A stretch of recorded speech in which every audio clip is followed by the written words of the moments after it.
Terima kasih Bung Anugrah untuk kesempatan yang diberikan boleh bergabung di Circle Indonesia, komunitas pembelajar yang luar biasa. Horas di Hita Saluhutna.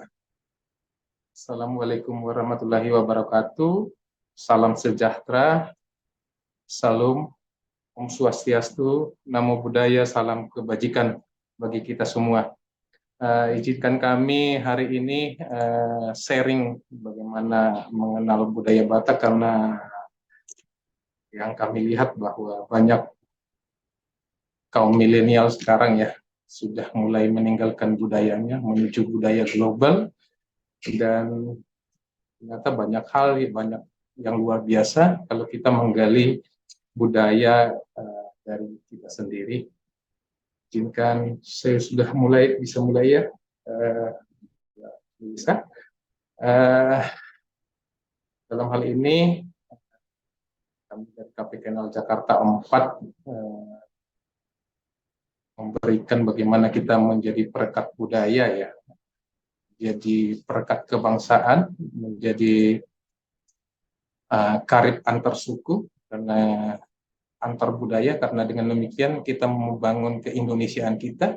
Karena saat ini juga bulan kemerdekaan, kita berbicara hari ini tentang menjadi Batak dan menjadi Indonesia, atau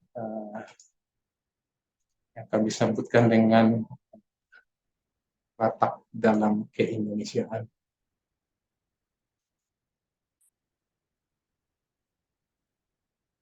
Apakah slide saya sudah kelihatan full? Sudah terlihat jelas. Oke, terima kasih. Nah, kita hari ini sedang membangun satu webinar ya, mengenal Batak dalam keindonesiaan. Ya, izinkan ini, kok tadi fotonya ini lagi di Sumba ya.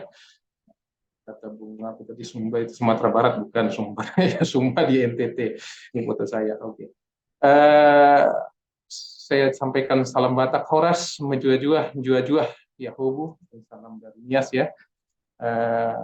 Satu umpama dalam bahasa Batak, Oputa Raja Ijolo mertukot siala gudi nadingkan pinukan yakana perjolo ido sihitonon ni akana dipudi. Artinya apa? Artinya adalah bahwa hal-hal yang baik yang sudah diciptakan, dimulai atau dipelihara oleh para pendahulu, hendaklah itu dipelihara oleh keturunan yang di belakang. Demikian juga dalam bertutur, orang Batak akan mempunyai standing position sebelum dia melakukan sesuatu. Makanya orang Batak banyak jadi pengacara ya ternyata, karena apa? Salah satu ketika dia berbicara, ketika dia berhadapan dengan orang lain, akan memahami joloninitik sanggar laho bain huru-huruan jolo sinukun marga asabinoto pertuturan, yang artinya kalau kita berhadapan dengan siapapun, maka yang pertama, tanyakanlah marganya, tanyakanlah asalnya, tanyakanlah dari mana, supaya bisa memulai sebuah pertanyaan mengenai apa artinya hubungan silaturahmi ya, hubungan silaturahmi demikian. Nah, kalau kita berbicara tentang budaya, nah ini sedang dibuat satu platform Merdeka Berbudaya, yang dimana sedang dibangun satu dana abadi Indonesia untuk membangun kebudayaan. Karena kita tahu bahwa bangsa yang menghargai budayanya adalah bangsa yang besar, tapi bangsa yang menghina, merendahkan budayanya adalah bangsa yang menghina dirinya sendiri. Oleh karena itu, bagaimana kita membangun suatu building karakter adalah dengan membangun budaya kita. Nah, ini satu kutipan dari Bu Sri Mulyani mengatakan bahwa suatu bangsa yang besar adalah bangsa yang mampu mencerminkan peradaban dan menghargai apa yang telah dibangun sendiri. Dari aset kita, dari barang kita, dari BMN kita, kita mengetahui ada attitude value, attitude character dari suatu bangsa. Nah, kalau kita lihat bagaimana misalnya kita bisa mengetahui suatu bangsa yang besar ketika bahwa Indonesia adalah suatu bangsa yang besar ketika melihat Candi Borobudur, Candi Prambanan dan sebagainya. Ketika kita bisa melihat piramid, oh ini suatu bangsa yang luar biasa, tahun sekian sudah bisa membangun suatu aset yang demikian besar. Demikian juga kita bahwa dari apa yang kita bangun kita tahu bahwa seperti apa budaya kita. Nah, berbicara tentang Batak, ini apa sih arti kata Batak itu ya? Kalau di dalam KBBI, ya kata Batak itu artinya suatu suku yang berasal atau mendiami sebagian besar daerah di Sumatera Utara. Tapi kata Batak itu sendiri seperti apa?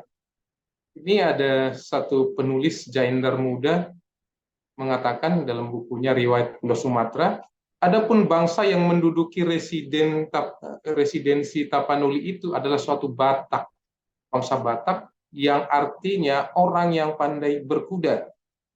Orang yang pandai berkuda, orang yang bisa menaiki kuda, ya itulah arti dari kata Batak. Namun sejatinya kata Batak itu mempunyai pengertian banyak hal. Kalau Meyer mengatakan Batak itu adalah nama satu bangsa di Pulau Sumatera. Nah, kemudian kalau berbicara itu kan dari kata orang lain. Bagaimana orang Batak sendiri memandang dirinya? Orang Pak Dairi mengatakan Memas Bataken mahan gem-gemen laho mahan tabungan. Biar nikata mahan sengkunen mendahi kalak si pantas singdang radumen. Artinya emas Batak dijadikan warisan yang dibuat menjadi tapak sirih. Emas Batak ini bisa diartikan sebagai serbuk emas atau emas murni, ya, serbuk emas yang murni. Kemudian orang Batakaro mengatakan Batak-Bataken jenujung si tongat kari berngi. Nanti malam aku akan diadakan upacara Batak-Bataken. Artinya di dalam hal ini bisa dikatakan bahwa kata Batak itu artinya kokoh, ya. Kemudian di Simalungun mengatakan patingkima batohon in asediar sabah tahun. Itu artinya tinggikanlah batohan. Batohan itu adalah pematang sawah, ya, benteng yang di sawah itu, agar bagus sawah kita. Jadi kata Batak itu artinya benteng yang kuat, benteng yang kokoh. Itu di dalam bahasa Batak Toba juga Batahi disebutkan, Batahon, Batahi. Kemudian itu ketika berbicara tentang membatak itu memperbatak artinya menunggang kuda, menunggang kerbau. Pembatak itu penunggang kuda, ya, artinya batahi adalah tongkat yang dipakai untuk tongkat cambuk untuk dipakai untuk mendorong kuda supaya berjalan. Kemudian di batahi itu juga berbicara tentang bagaimana seperti tadi di bahasa Simalungun itu adalah benteng dari sawah supaya kokoh, ya, membatahi itu ya, artinya memperkokoh benteng sawah. Nah, adakah orang Batak di luar Indonesia? Ya sejatinya kalau kita lihat teori bahwa orang Batak itu adalah Proto Malay atau Proto Melayu. Proto artinya yang pertama, Deutro kedua, Deutro Melayu. Kalau orang Batak masuk ke dalam kategori sebagai Proto Malay atau Batak yang Melayu yang pertama datang mendiami Indus Nesos, ya, daerah Indonesia sekarang. Nah, kalau kita bicara berarti ada sumber-sumber Batak yang ada di luar Indonesia. Nah, ini seorang penulis dari Singapura menemukan bahwa orang Batak itu berasal dari sebuah suku Karen di Myanmar dari kata Bataha. Itu berarti eh, kalau kita memandang pengertian ini berarti memang Batak itu berasal dari daerah sekitar Indochina ya, atau eh, daerah Myanmar, ada yang mengatakan dari Tibet, ada yang mengatakan dari Vietnam ya, karena budaya Batak itu sangat dipengaruhi sekali dengan budaya Dongson. Nah, di Filipina sendiri ada satu suku Batak namanya, ya, biasanya ditulis dengan huruf Q di belakang ya. Itu memiliki di Pulau Palawan ya, dan kalau kita lihat orang Batak yang ada di Pulau Palawan itu memang memiliki eh, bahasa yang hampir sama dengan bahasa Batak. Kalau kita lihat Batak yang di sana, kata mangan itu sama dengan makan, inong, inang itu artinya ibu. Kalau bahasa Aceh memang inong itu juga ibu, inong bale adalah ibu-ibu yang bale itu balu atau janda yang menjadi Laksamana Malahayati ya, yang memimpin perang melawan penjajah. Dan ini juga kata ulu, ulu, ini hampir di bahasa Melayu ulu, ya, penghulu, ulu itu berarti kepala. Kemudian bahasa sana sangsang, saksang itu daging cincang ya. Dan kalau kita melihat sana ada memang persamaan bahasa antara Batak yang di Filipina dengan Batak yang di Indonesia.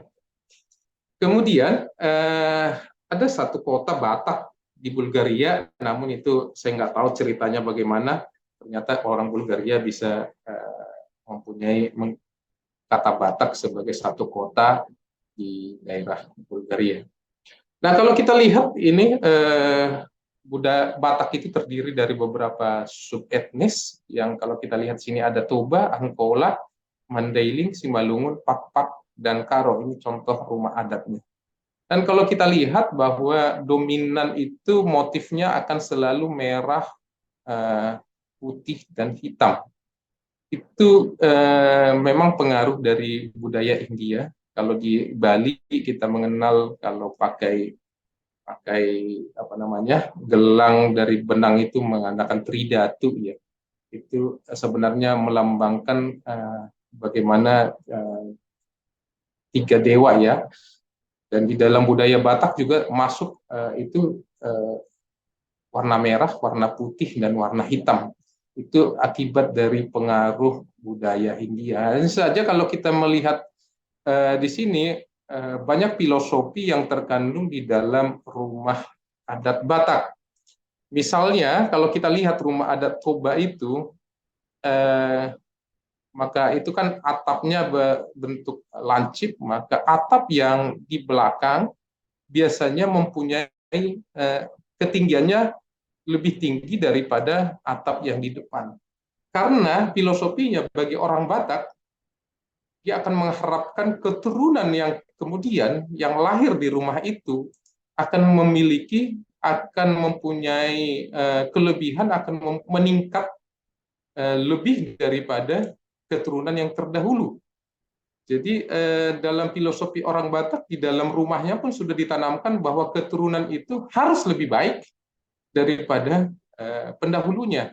Nah, itu satu hal yang luar biasa yang ditanamkan filosofi di dalam budaya Batak. Nah, kalau kita lihat strukturnya ini dapat dikatakan struktur rumah Batak ini memang mengadopsi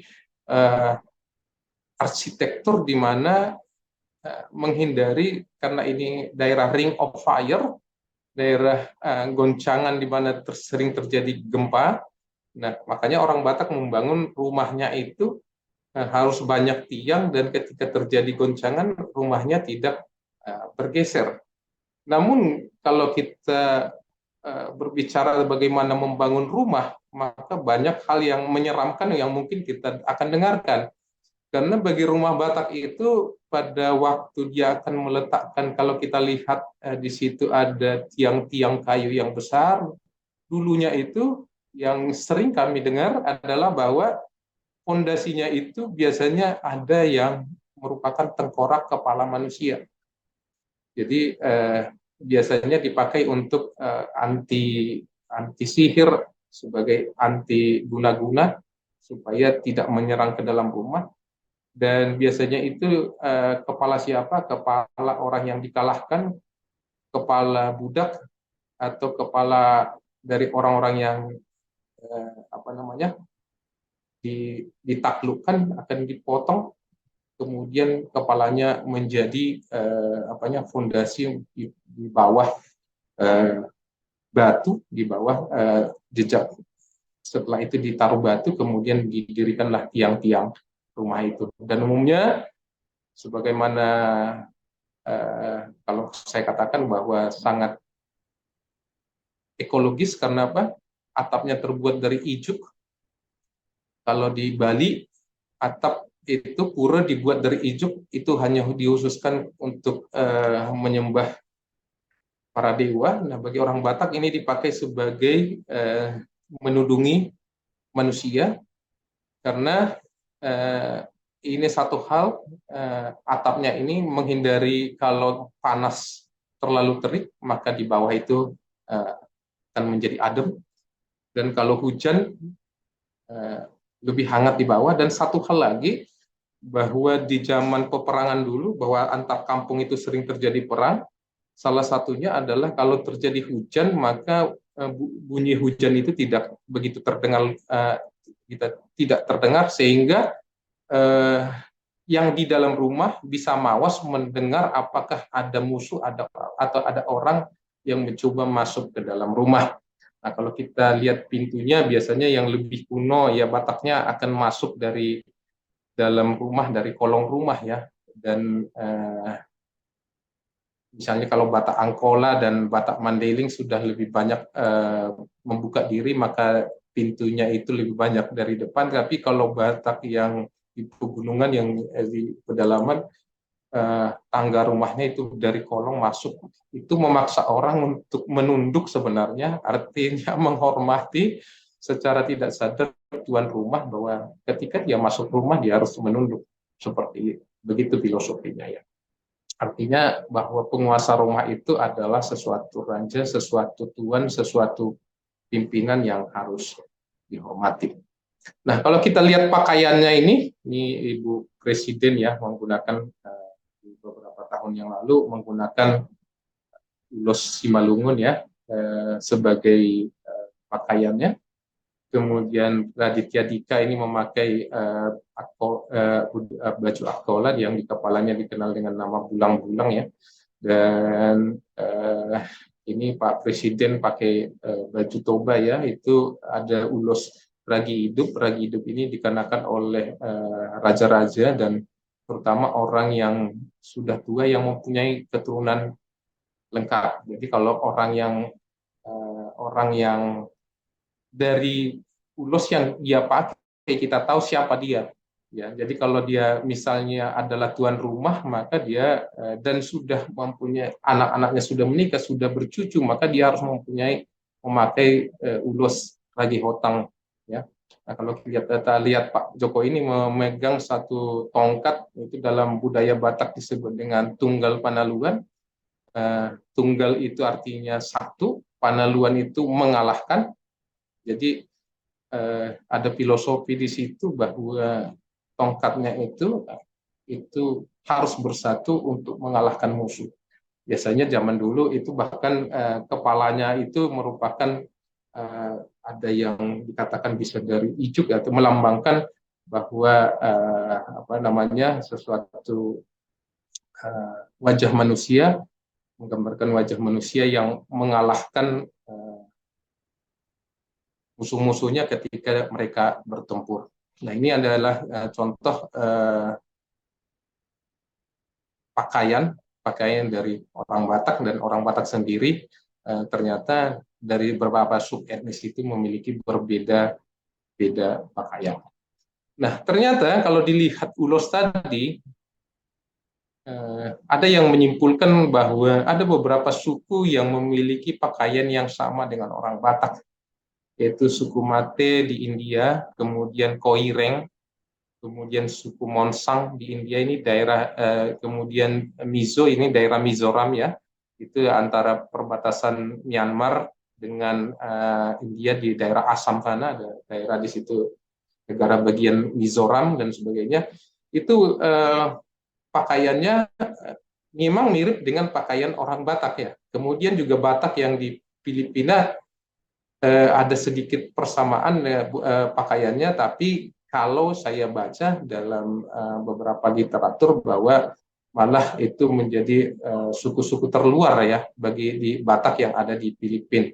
Nah, kalau kita lihat tadi orang Karen ya, orang di saya sebutkan di Myanmar tadi, orang yang Bataha kata orang Singapura tadi. Nah, inilah pakaiannya memang kalau sepintas dilihat bahwa ternyata kok mirip dengan ragi hidup ya, apanya pakaian atau ulos yang dipakai oleh orang Karen Myanmar ini. Kemudian kalau kita lihat kebudayaan Batak banyak dipengaruhi oleh kebudayaan Dongson yang berkembang di lembah Songhon Vietnam. Kemudian kebudayaan ini berkembang tahun 1000 sebelum Masehi atau dikenal sebagai kebudayaan perunggu, dan masyarakatnya adalah masyarakat petani dan peternak, biasanya menanam padi, memelihara kerbau dan babi, serta memancing, menetap di daerah-daerah pesisir, terlindung dari bahaya banjir, dan mempunyai rumah-rumah panggung yang besar. Namun kalau kita melihat tentang pesisir ini, ternyata orang Batak masuk ke pegunungan di daerah Cianjur Mula-Mula, di daerah Danau Toba, dan umumnya di daerah pegunungan, dan cukup sedikit membuka diri kepada pendatang.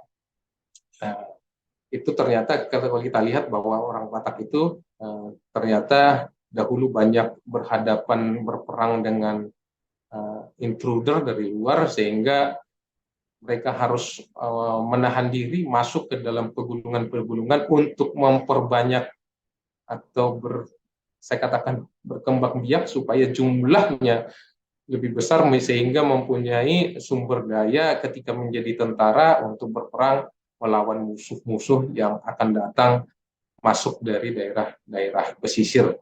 Jadi itulah orang Batak kenapa harus masuk ke pedalaman. Tujuannya adalah apa? Tujuannya memperdaya diri. Makanya bagi orang Batak mempunyai anak lelaki itu sangat mahal dan sangat dibanggakan. Ada upasa bagi orang Batak mengatakan maranak saplono merburu sapulupi itu. Ya kalau dihitung-hitung ya banyak ya. Harus punya anak 16 ditambah 17. Lah ini artinya bahwa orang Batak sebenarnya menginginkan keturunan yang banyak. Bahkan di alam kubur pun diharapkan keturunannya mempunyai keturunan yang besar. Makanya bagi orang Batak yang mati tua, dia akan ditanam hariara di dalam kuburannya, dan dari hariara itu diharapkan hariara itu adalah pohon beringin ya. Pohon jawi-jawi itu ketika ditanam di atas makam, dan pohon itu akan bertumbuh besar, biasanya akan dilihat bahwa kalau kuburan itu pohon itu bertumbuh luar biasa, maka dianggap keturunannya juga akan mekar seperti pohon itu, banyak kemana-mana. Dan kemudian kalau pohonnya itu meranggas, dianggap juga keturunannya akan sedikit dan mungkin sakit-sakitan dan sebagainya. Jadi di alam kubur pun, di alam kematian pun, orang Batak berharap bahwa keturunannya itu mempunyai keturunan yang banyak yang bisa bergerak, bercabang kemana-mana, seperti hariara atau pohon beringin tadi. Nah, kalau kita lihat budaya Dongson ini diperlihatkan bagaimana orang Batak ini menenun. Dan budaya Dongson juga ada di Sumba ini, penenun Sumba Timur, gambar saya yang di kiri nomor 2 ya, itu budaya Sumba. Dan kemudian kita lihat atap rumahnya hampir mirip dengan budaya Dongson ya, di berternak di bawah kolong rumah panggungnya ya, seperti itu. Kemudian budaya Dongson juga dipengaruhi oleh adanya gong ya, dan kita lihat itu ternyata budaya gong ini ada di masyarakat Minang, di masyarakat Jawa, kemudian di masyarakat Batak, dan itu memang bukti pengaruh budaya Dongson bagi orang Batak. Dan kalau kita lihat rumahnya juga ada mirip dengan rumah Toraja ya, mengatakan bahwa memang secara tipologi orang Batak, orang Toraja, dan orang Dayak itu dimasukkan sebagai Proto Melayu. Namun untuk detailnya nanti bagaimana kita tentang bahasanya, tentang struktur adatnya, struktur masyarakatnya nanti akan kita bahas di sesi berikutnya ya Mbak Minci ya. Kemudian di dalam sejarah dunia ternyata orang Batak ini sudah dicatat di dalam literatur purba. Misalnya dikatakan bahwa kapur barus yang kita kenal itu hanya tumbuh di daerah Barus, di daerah Batak, ya. Dan kata kapur barus ini memang kapur dari barus. Nah, kapur ini kalau kita lihat bahkan masuk ke dalam sastra, kalimat sastra, kalau kita lihat bahwa ternyata orang dari Timur Tengah membawa kafur ini ke Timur Tengah menjadi kafur, ya, kata kafur, kemudian ditransaksikan sampai ke Eropa, sampai ke Perancis menjadi camphor, dan ke dalam bahasa Inggris menjadi camper, ya. Jadi ternyata kata kapur barus itu masuk ke dalam literatur, masuk ke dalam kosakata di dunia karena berasal dari kata Batak itu hapur. Hapur itu ya kapur ya, dari kata kapur. Jadi bahkan kapur ini masuk di dalam Al-Quran ya, nanti bisa kita lihat di dalam Al-Quran. Kemudian di dalam karya Ptolemeus dikatakan bahwa tabula Asiae yang ke-11, dia seorang kartograf atau penggambar namanya peta, seorang pembuat peta dalam bukunya Geografia, dan dikatakan bahwa ada 5 pulau namanya Barusie Antropopagi. Ini orang Barus pemakan manusia, makanya tidak heran kalau orang Batak disebut Batak makan orang ya. Memang dari zaman dulu, dari zaman 160 Masehi, Barusie Antropopagi ini yang dikatakan bahwa di Barus itu ada orang-orang yang memakan manusia. Makanya disebutkan antropo, itu artinya manusia, pagi artinya memakan, jadi memakan orang yang memakan manusia atau kanibal. Dan kanibal ini ya disebutkan di dalam bukunya, di dalam petanya Sebastian Munster tahun 1550 yang disebut dengan Barusie Antropopagi itu adalah Barufai Antropopagi, atau yang kalau dibaca Barusi yang kanibal, artinya barus si pemakan orang ya.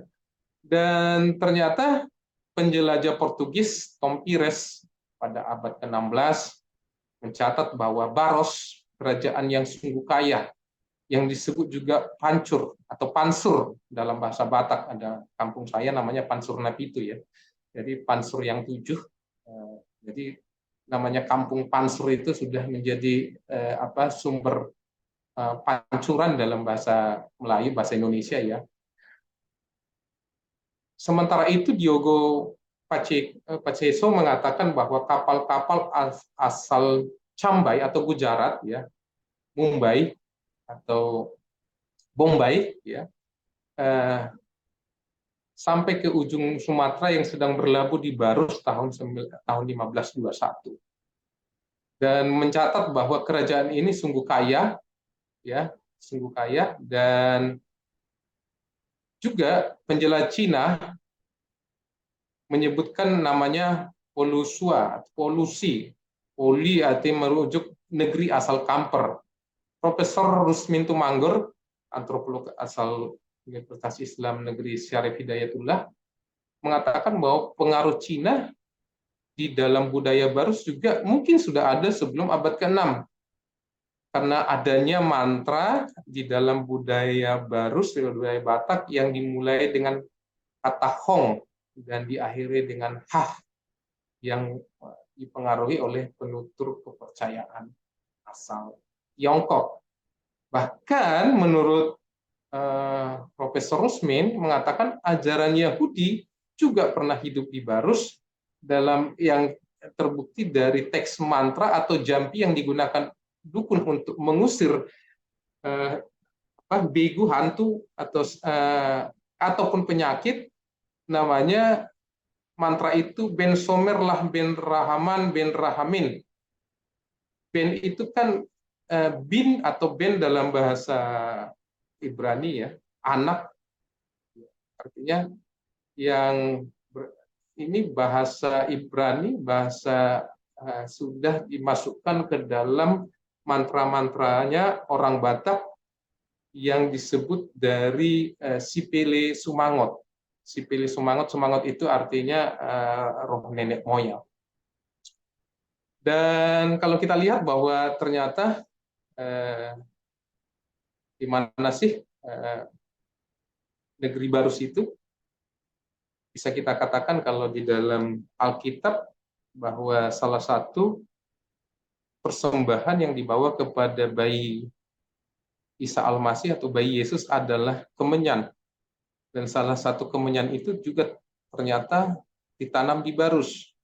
Jadi walaupun ini bisa menjadi hanya sekedar tafsiran ya, bahwa walaupun demikian banggalah menjadi orang Batak bahwa ternyata di hadapan Yesus sudah dipersembahkan kemenyan yang kemungkinan bisa saja berasal dari tanah Batak ketika bayi Yesus lahir. Kemudian kalau kita belajar sistem kepercayaannya bahwa ternyata orang Batak itu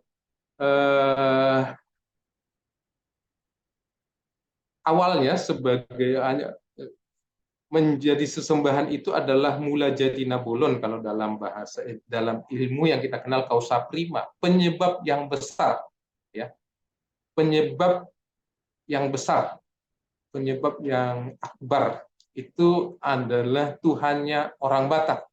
Kemudian timbul pengaruh dari India sehingga tambahlah embel-embelnya, tambahlah jabatannya, tambahlah kata di depannya menjadi debata dari kata dewata, karena huruf W di dalam bahasa Batak bertransformasi menjadi huruf B menjadi kata debata, sehingga gelarnya menjadi Debata Mula Jadi Nabulun.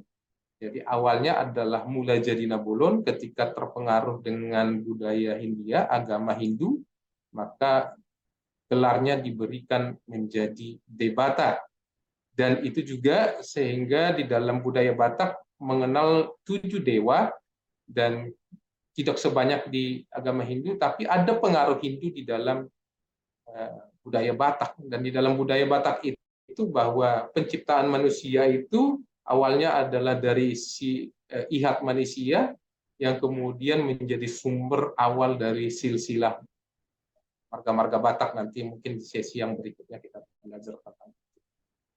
Bagi kosmologi Batak bahwa makrokosmos itu terbagi menjadi 3, Banua Ginjang, Banua Tonga, dan Banua Toru. Banua Ginjang itu artinya dunia di atas, Banua itu benua, kita pahami dalam bahasa Indonesia, Ginjang artinya atas, Banua Tonga itu benua tengah, kemudian Banua Toru itu benua bawah. Benua atas itu dikuasai oleh Batara Guru, Benua Tonga dikuasai oleh Soripada, dan Benua Toru dikuasai oleh Mangala Bulan. Kemudian itu direpresentasikan ke dalam mikrokosmos hubungan manusia secara horizontal. Maka ada namanya Dalihanatolu. Dalihanatolu itu ditambah ada namanya Dalihanatolu Paupat Sihal-Sihal. Yang pertama hula-hula yang mewakili Banua Ginjang, kemudian Dongan Sabutuha itu mewakili saudara saudara, kemudian Boru itu artinya anak beru, itu mewakili menjadi pelayan, di dalam pesta orang Batak. Kemudian ditambah Pak Opat sial-sial. Opat itu artinya 4, sial-sial itu ganjal ya. Jadi ketika di dalam tungku, 3 tungku sajarangan kalau di dalam bahasa Minangkabau ya, ada ganjalnya, itulah yang disebut dengan keempat ganjal, itu teman satu kampung, saudara satu kampung. Satu kampung itu bisa saja tidak semarga, ya seperti itu. Nah, menurut orang Batak, ya digelarlah dia menjadi Opu, Empu ya, artinya panggilan yang terhormat, tertinggi bagi seseorang yang mengatakan sebagai kausa prima, sebagai awal dari segala sesuatu. Mula artinya awal, jadi artinya menciptakan, menjadikan, na artinya bisa diterjemahkan sebagai yang, bolon itu besar atau akbar. Nah, orang Batak juga mengenal roh, tondi, ya kemudian kalau biasanya orang sakit itu tondinya juga sakit. Kemudian orang besar yang mempunyai tondi yang memiliki kuasa supranatural disebut dengan namanya sahala. Makanya ada namanya salah satu jenderal Sahala Raja Gugluk. Diambil dari kata sahala ini, artinya mempunyai roh yang kuat, roh yang supernatural. Sedangkan begu itu adalah roh orang mati. Nah, kalau dia baik namanya tondi, tapi kalau dia jahat namanya samaon. Kemudian biasanya zaman dahulu dukun-dukun itu bisa memanggil tondi itu dan harus melalui prosesi atau upacara keagamaan yang dipimpin oleh datu. Nah, ini Dalihan Tolu, nanti akan kita bahas di dalam sesi berikutnya. Kemudian ini perjumpaan orang Batak dengan agama Hindu, dan kita lihat bahwa elemen Hindu yang dalam kepercayaan Batak adalah ide pencipta dan ciptaan. Kemudian stratifikasi kosmos, ada benua Ginjang, benua Tonga, dan benua Toru. Kemudian tentang nasib atau kedudukan roh selepas seorang meninggal, itu ada di pengaruh agama Hindu. Kemudian pengorbanan binatang dan samanisme atau kerasukan ya dari tondi itu juga pengaruh dari agama Hindu. Kemudian konsep Debatana Tolu atau Trimurti dalam kosmologi Hindu, yaitu Debatana Tolu itu adalah Batara Suripada, Batara Mangalaburan, dan Batara Guru, yang merupakan representasi dari Trimurti dalam pengertian agama Hindu. Kemudian mempunyai dewa-dewa juga yang stratifikasinya lebih rendah, misalnya Debata Hidup atau penguasa rumah, kemudian Boras Patinitano atau penguasa bumi, kemudian Boru Sanyang Naga atau penguasa air. Ini gampangkan dengan ular naga juga ya. Kemudian Debata itu sendiri merupakan derivasi dari bahasa Sanskerta, yaitu Daivata, yang merupakan asal dari kata debata bagi masyarakat orang Batak. Kemudian adanya dualisme kehidupan, kebaikan dan kejahatan. Prinsipal jahat bagi masyarakat Batak ialah naga padoha yang menyebabkan gempa bumi. Kemudian ini adalah satu situs di Hopong, yaitu di desa di Kecamatan Simangumban, Kabupaten Tapanuli Utara, ini dekat dengan Kabupaten Tapanuli Selatan atau di Sipirok. Itu ini adalah bagaimana orang-orang Batak zaman dulu membuat patung dengan pengaruh budaya, pengaruh agama Hindu. Kemudian ada Candi Simangambat yang merupakan candi Hindu yang terdapat di Kelurahan Simangambat, Kecamatan Siabu, Kabupaten Mandailing, Natal. Kemudian pengaruh agama Buddha juga ada bagi orang Batak. Kalau kita ke daerah Padang Lawas, ya, di situ ada namanya Desa Bahal. Bahal itu bisa artinya pagar, Bahal itu bisa artinya juga bohal, bohal itu artinya bekal.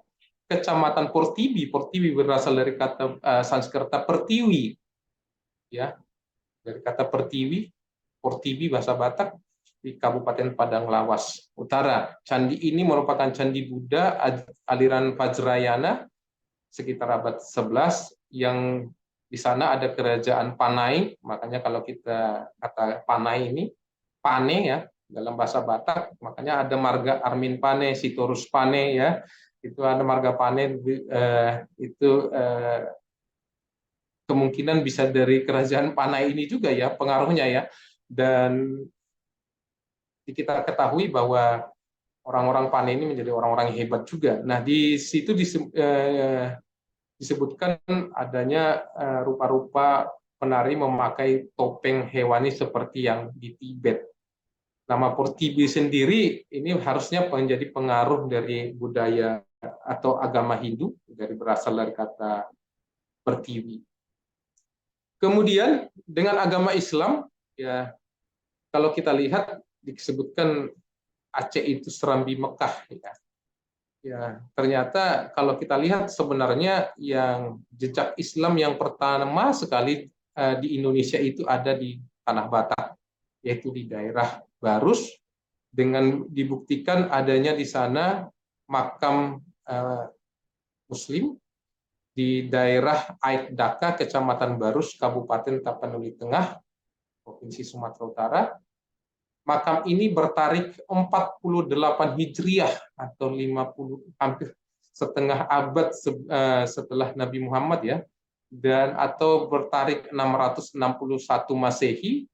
Ini ada di kompleks makam Mahligai yang di dalamnya ada makam Syekh Rukuddin, Syekh Zainal Abidin Ilyas Samsudin, kemudian Imam Khatib Mudah dan beberapa pemuka-pemuka agama Islam.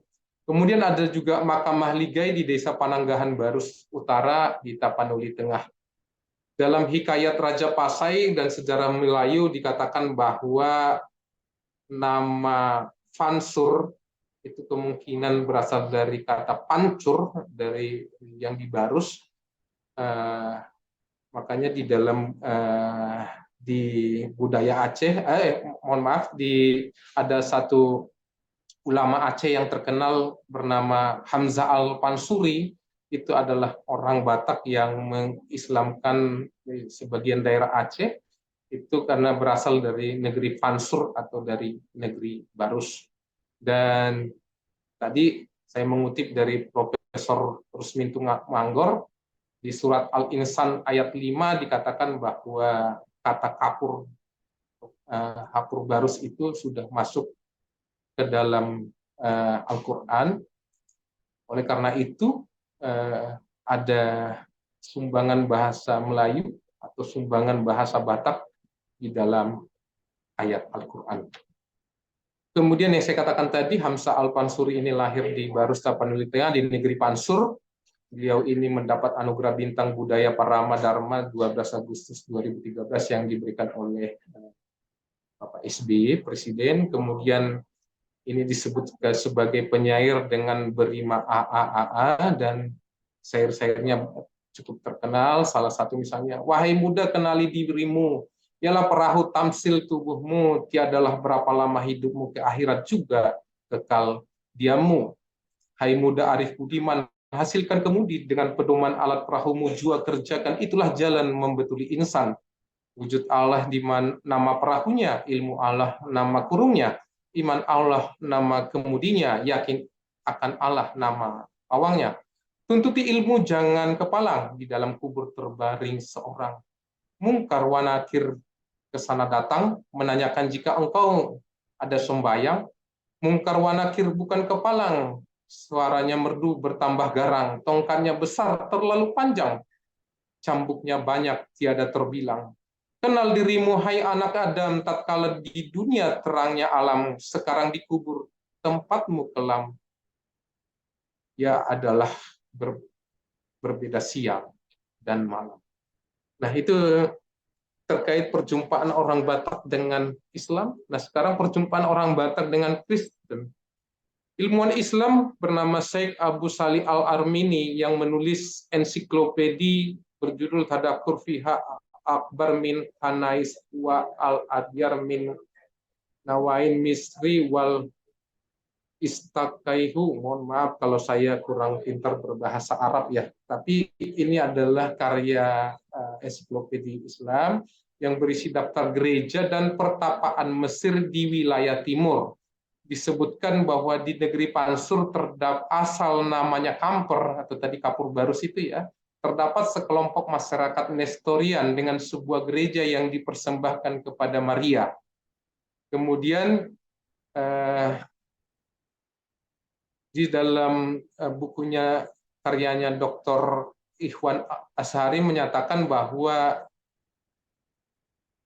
di dalam temuan jejak Kristen kuno di situs Bongal Jago-Jago Badiri Kabupaten Tapanuli Tengah, ini arah dari, kalau dari Sibolga ini arah ke di sebelah kanan, kalau arah ke Sidempuan, ditemukan artefak-artefak yang menyimbolkan Kristen di Jago-Jago dan juga di wilayah Lubu Tua yang sekonteks di abad ke-7 Masehi. Namun sepertinya komunitas ini hilang dari peradaban, dan gereja tertua yang bisa kita lihat di Sumatera Utara adalah di daerah Pakantan di Mandailing Natal yang dibangun tahun 1821.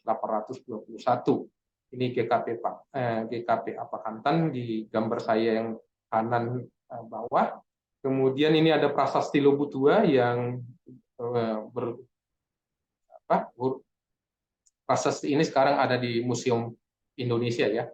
Kemudian di situs Bongal ini ditemukanlah yang saya sebutkan tadi, ada simbol-simbol masyarakat Batak, simbol-simbol Kristen yang mempengaruhi masyarakat Batak. Nah, ternyata bagaimana orang Batak berjuang buat Indonesia ini, ya Yong Batak Bon juga terlibat di dalam Sumpah Pemuda, berdiri tahun 1926, hadir dalam Kongres Pemuda II, yang waktu itu tokoh-tokohnya yang terlibat dalam Yong Batak itu adalah Amir Syarifuddin, Todung Sultan Gunung Mulia Harahap yang terakhir menjadi Menteri Pendidikan dan Kebudayaan, Arif Syarifuddin menjadi Perdana Menteri, kemudian Sanusi Pane seorang sastrawan, ada Malik Batubara menjadi Wakil Presiden ketiga, Saleh Said Harahap dan Arihin Harahap yang menjadi Menteri Perdagangan. Dan bagi orang Batak ada pahlawan-pahlawan yang berdarah Batak. Ini adalah Sisingamangaraja, dia adalah Raja Imam, dia raja sekaligus imam memimpin upacara keagamaan, dan gambarnya didedikasikan di dalam uang 1000. Ini ada pedangnya disimpan di museum di negeri Belanda. Kemudian ini adalah bendera Sisingamaraja, benderanya ini putih merah ya. Kalau bendera Indonesia merah putih, itu putih menggambarkan keimamannya, artinya parton di Hamaliman atau beriman suci, merah menggambarkan Parsinabul Habunaran atau pembela keadilan dan kebenaran. Kemudian gambar pedang di bawah itu Sirunguni Nadapot Bubu Siarahari Nadapot Sambit, atau melepaskan yang terpasung, memerdekakan yang tertindas artinya. Kemudian ada gambar matahari itu sebagai lambang dari titah raja, tidak boleh diingkari. Kemudian ada gambar 8 penjuru mata angin, artinya bahwa seorang raja harus mengayomi ke-8 penjuru mata angin. Ini adalah surat dan contoh surat Sisingamaraja yang sekarang tersimpan di dalam koleksi Tropen Museum di negeri Belanda. Ini surat ditulis pada November 1904. Kemudian pahlawan Batak juga ada Ferdinand Lumban Tobing, ya. Nah, ini dokter orang Batak pertama ya, menjadi lulusan Stovia dan pernah menjadi gubernur Sumatera, kemudian menjadi pahlawan kemerdekaan nasional. Namanya diabadikan menjadi nama bandara di Tapanuli Tengah dan nama rumah sakit di Sibolga. Dan Buya Hamka mengatakan Dr. Ferdinand Lumban Tobing adalah seorang Batak Tulen, Kristen taat, yang teramat dicintai rakyat Sumatera Utara. Beliau ini juga mengeluarkan namanya Orita. Orita itu adalah Oyang ya, Uang Republik Indonesia di Tapanuli. Namanya Orita. Jabatan terakhirnya sebagai Gubernur Sumatera tahun 19 menjabat, pernah menjadi Menteri Kesehatan, menjadi Menteri Penerangan, menjadi Menteri Transmigrasi pertama. Kemudian ada Kiai Haji Zainul Arifin Pohan, Beliau ini adalah salah satu pahlawan juga, pernah menduduki jabatan Wakil Perdana Menteri. Pohan itu biasanya ada Nasution, ada artinya nenek moyangnya berasal dari marga Sibagot Nipohan, itu ada Siahaan dan sebagainya ya. Dan ini beliau ini adalah lahir di Barus, Tapanuli Selatan tahun 1909, tapi aktif di dalam seni sandiwara tradisional Betawi, mempunyai kelompok samrah bernama Tonil Zainul ya. Jadi mendirikan perguruan rakyat di kawasan Meester Cornelis atau di daerah Jatinegara, sering membela orang-orang yang terpojokkan karena memahami bahasa Belanda, sebagai pengacara yang sebenarnya bukan sarjana hukum tapi pokrol bambu yang bisa menguasai bahasa Belanda dan bisa membela rakyat di hadapan pengadilan. Kemudian ada Donald Ishak Panjaitan, lahir di Baligit tahun 25, wafat di Lubang Buaya, dan beliau ini adalah salah satu pahlawan revolusi yang diberikan berdasarkan Kepres tahun 1965, karena beliau berhasil membongkar rahasia pengiriman senjata dari RRT untuk Partai Komunis yang dimasukkan dalam peti-peti bangunan yang dipakai untuk pembangunan CONEFO, Conference of New Emerging Forces, yang waktu itu senjata dipakai untuk mempersenjatai angkatan kelima, yaitu buruh dan tani. Kemudian orang Batak juga pernah menjadi wakil presiden Republik Indonesia, yaitu Wapres Adam Malik. Dia bermarga Batubara.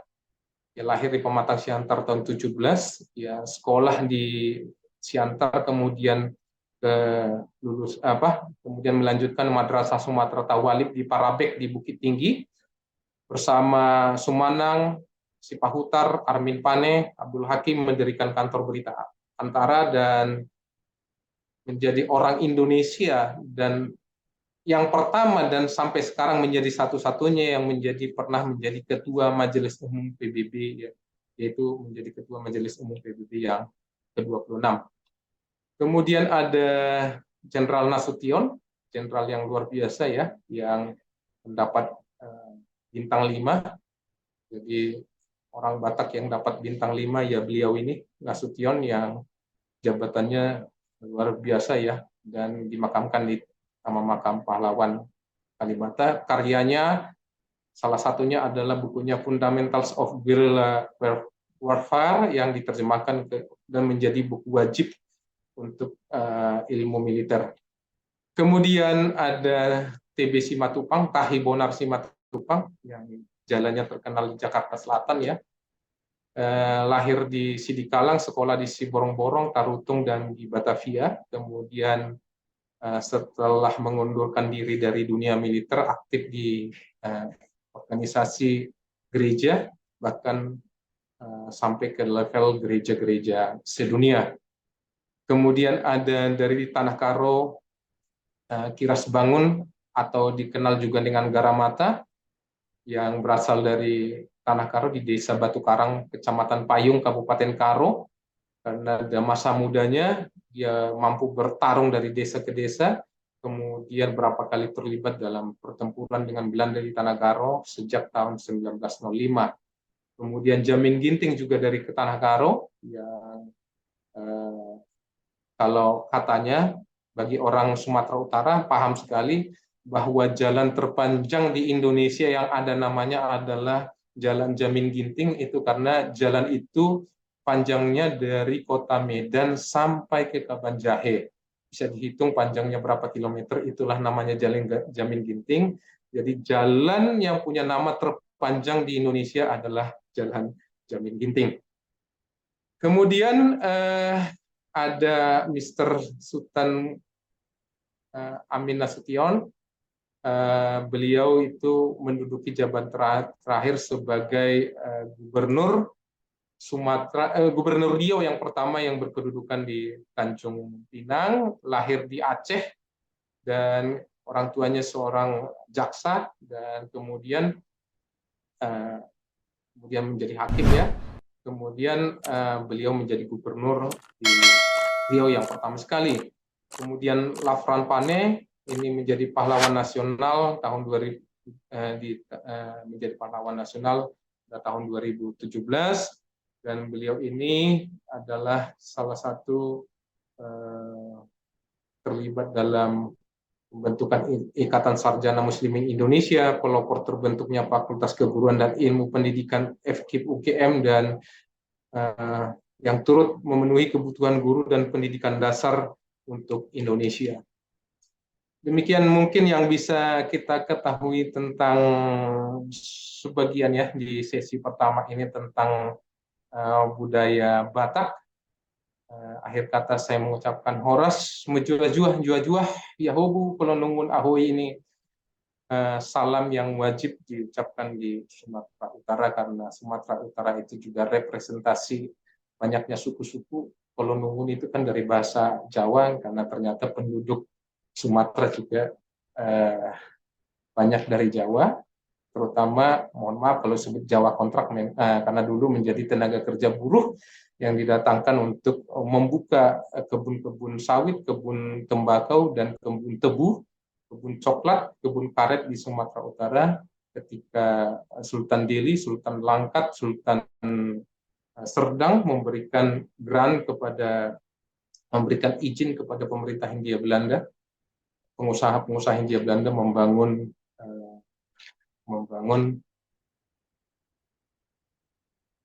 perkebunan, dan akhirnya kota Medan disebut menjadi Paris Sumatera. Terima kasih, saya kembalikan kepada Ibu atau Ito Melisa Sidabutar sebagai moderator kita hari ini.